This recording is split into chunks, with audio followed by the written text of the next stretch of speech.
Big బాస్‌లో ఈ 8 సీజన్‌లో చాలా రోజులకు కాస్త కళ కనిపిస్తుంది. కొత్తగా 8 మంది వైల్డ్ కార్డ్ ఎంట్రీలుగా వచ్చారు. కాసేపు కామెడీ చేసి నవ్వుకున్నారు. కానీ ఇంతలోనే నామినేషన్స్ అంటూ పుల్లపెట్టేశాడు బిగ్ బాస్. దీంతో కొత్త వర్సెస్ పాత అన్నట్లు ఒకరిపై ఒకరు కౌంటర్లు వేసుకున్నారు. ఇందుకు సంబంధించిన ఈ వీడియో చూసుకోండి. ఇకపోతే వ్యక్తికి రూల్స్ మారుతున్నాయని చెప్పి హరితేజ యష్మిని నామినేట్ చేసింది. తనకు ఏది కరెక్ట్ అనిపిస్తే అది చేశానని యష్మి సమాధానం ఇచ్చింది.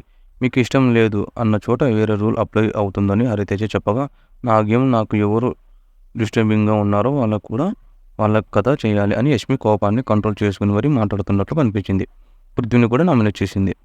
అయితే ఈ నామినేషన్‌కి నేను అంగీకరించను అని పృథ్వీ అనేసరికి, ఈ నామినేషన్స్‌కి నేను అంగీకరించను. ఎందుకంటే ఇది నా ఒపీనియన్ అని హరితేజ గట్టిగానే ఇచ్చేసింది. ఇక గౌతమ్ కృష్ణ విష్ణుప్రియని నామినేట్ చేశాడు. నీ గేమ్ పక్కన పెట్టి వేరే వ్యక్తి మీద దృష్టి పెట్టినట్లు అనిపిస్తుందని గౌతమ్ కృష్ణ కారణం చెప్తాడు. నేనేం ఫీల్ అయ్యానో నా ఎమోషన్స్ ఏంటి అనేది నేను చూపిస్తానని విష్ణుప్రియ ఆన్సర్ చెప్పింది. నయని భావన కూడా ఈమెనే నామినేట్ చేసింది. సీరియస్నెస్ అసలు లేదనిపిస్తుంది రీజన్ చెప్పింది. షోని అర్థం చేసుకోవడానికి టైం కావాలని విష్ణుప్రియ చెప్పగా, బిగ్ బాస్ ఉండేది 15 వారాలే కదా అని నయని భావని సైలెంట్గా కౌంటర్ వేసింది. దీంతో విష్ణుప్రియ నోరు మూసేసుకుంది.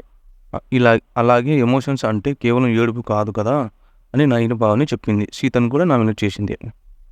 యష్మి, విష్ణుప్రియ, గంగవ్వ, సీత, పృథ్వీ, మెహబూబ్ ఈసారి నామినేషన్స్లో ఉన్నారు. Wild card contesting immunity power ఉన్నప్పటికీ ఖచ్చితంగా ఇద్దరు లిస్టులు ఉండాలని చెప్పడంతో మెహబూబ్, గంగవ్వ వచ్చారు. మరి ఈ వారంలో ఎవరు ఎలిమినేట్ అవుతారనేది కామెంట్ చేయండి.